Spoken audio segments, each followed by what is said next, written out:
रहमान। सबसे पहले मैं यहाँ पे आए हुए मीडिया के हमारे तमाम जर्नलिस्ट, तमाम मेंबर्स का शुक्रिया अदा करना चाहूँगा कि वो आज सारे यहाँ पे आए। और आज मैं आप सारों से बात करना चाहूँगा जो सुबह खबर चली कि मुझे हमारी जमात की तरफ से लीडर ऑफ द अपोजिशन के लिए नॉमिनेट किया गया है। हमारे पार्लिमानी लीडर चौधरी मोनस इलाही साहब ने मुझे नॉमिनेट किया परवेज़ साहब की मुशावरत के साथ।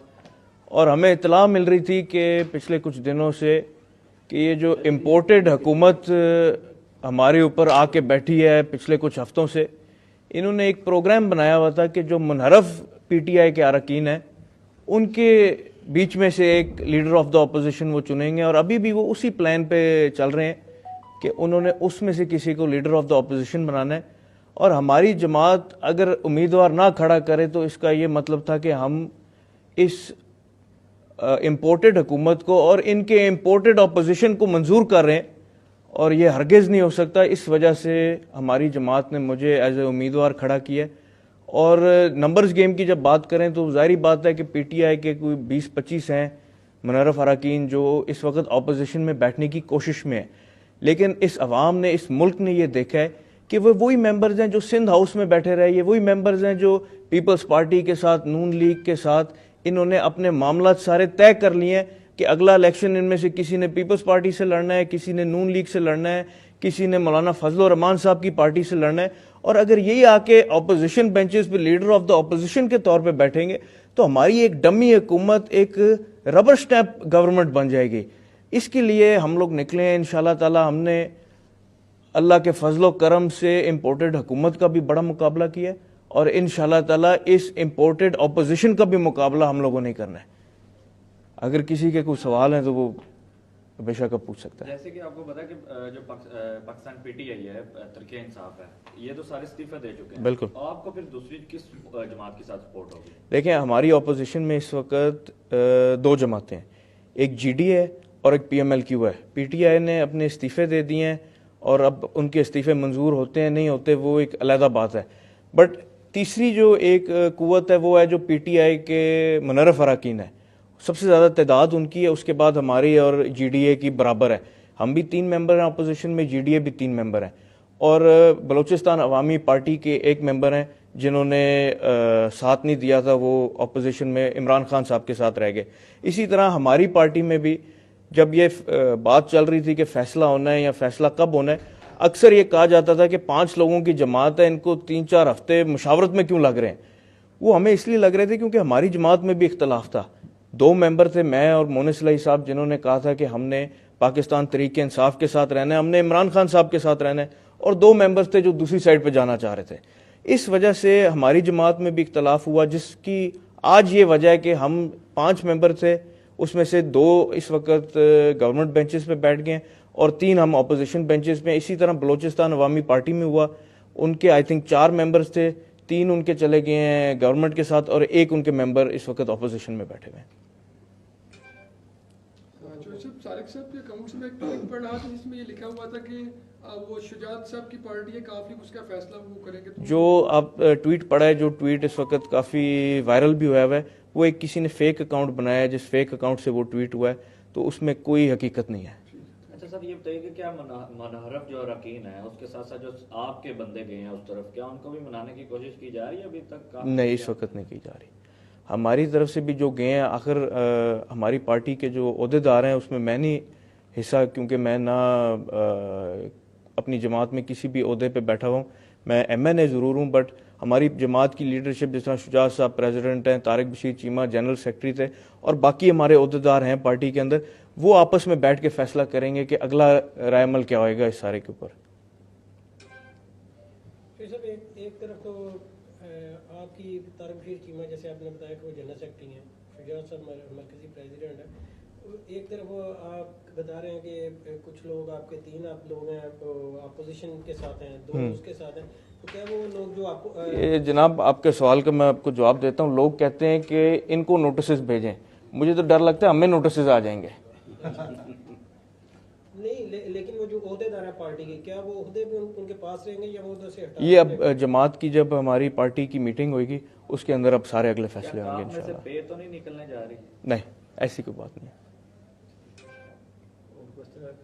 बाकी जो मैं एक और बात मीडिया के ज़रिए शेयर करना चाहूँगा सारों से, वो ये है कि मैंने ये बात इंशाल्लाह फ्लोर ऑफ द हाउस पे भी करनी है कि जो हॉर्स ट्रेडिंग हमने पिछले 2 महीने के अंदर देखी है, ये ना सिर्फ पार्टियों के लिए मुश्किल है बल्कि ये हमारे मुल्क के लिए एक बहुत बड़ी परेशानी बनेगी।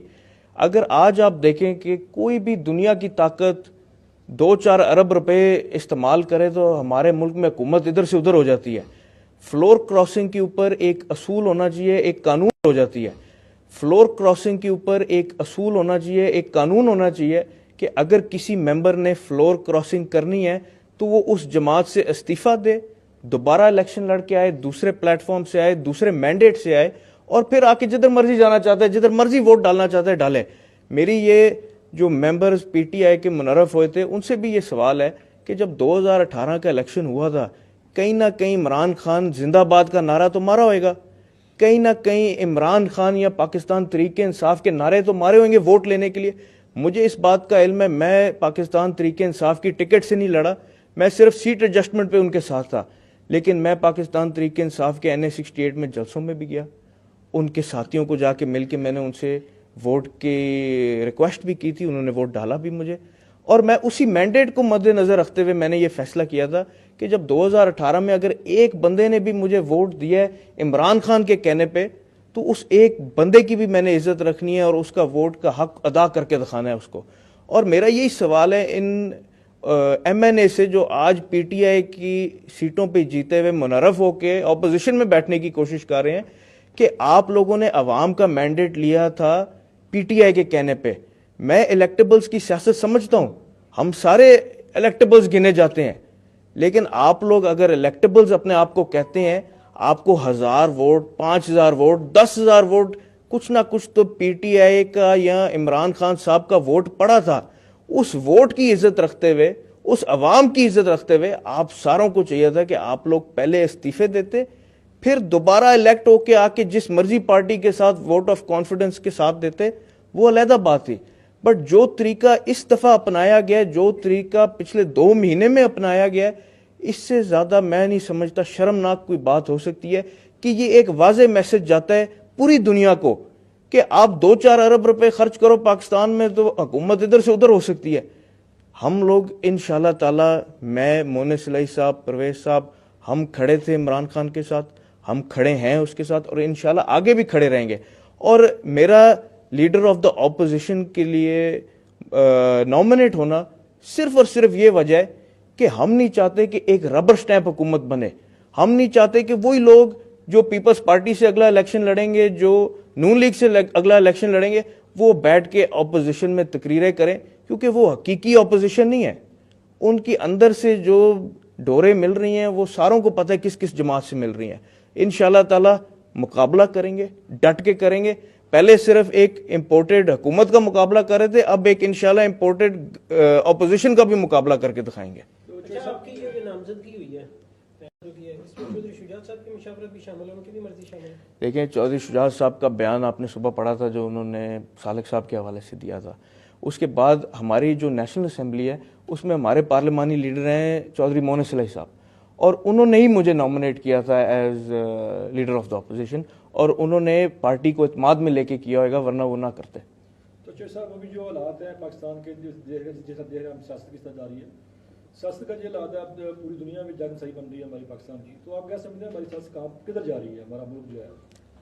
मेरे ख्याल में हमारा मुल्क बेहतरी की तरफ जा रहा है, बिकॉज जो आपको नज़र आ रहा है, जो सबको नज़र आ रहा है कि अवाम अपने हक़ के लिए खड़ी हो गई है, और यही सबसे पहली निशानी है कि वाकई हमारा मुल्क अब बदलने लगा है। अब जो पुरानी रवायती सियासत या जो पुरानी सियासत थी, उससे लोग बाहर निकल के सवाल पूछते हैं, उससे लोग बाहर निकल के एक हकीकत में देखना चाहते हैं कि एक लीडर या एक मुंतखब MNA अपने हल्के के लिए, अपनी अवाम के लिए और अपने मुल्क के लिए क्या कर रहा है। और अब लोग सवाल करते हैं, जिसकी वजह से मुझे लगता है कि इंशाल्लाह आहिस्ता आहिस्ता हमारे मुल्क की सियासत एक बेहतर ट्रैक के ऊपर चलेगी।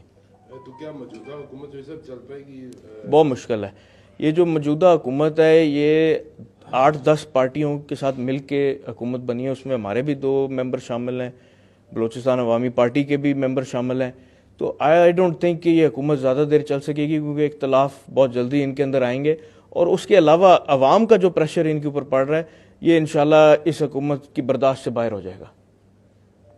आप अपोजिशन लीडर अल्लाह करे बन जाते हैं तो आपकी पहली तरजीहात क्या होंगी? मैंने जो बात की, मेरी सबसे पहले कोशिश ये होगी कि ऐसी लेजिस्लेशन होए जिसमें फ्लोर क्रॉसिंग पे कम्प्लीटली बैन लग सके, कि अगर आपने अपना मैंडेट बदलना है, अगर आपने अपनी चॉइस बदलनी है, तो आप अवाम के मैंडेट को दोबारा हासिल करके वापस आएँ और अपनी चॉइस बदलें। आपको फ्री में मैंडेट बदलने के लिए या फ्लोर क्रॉसिंग करने की इजाज़त नहीं होनी चाहिए। Thank you.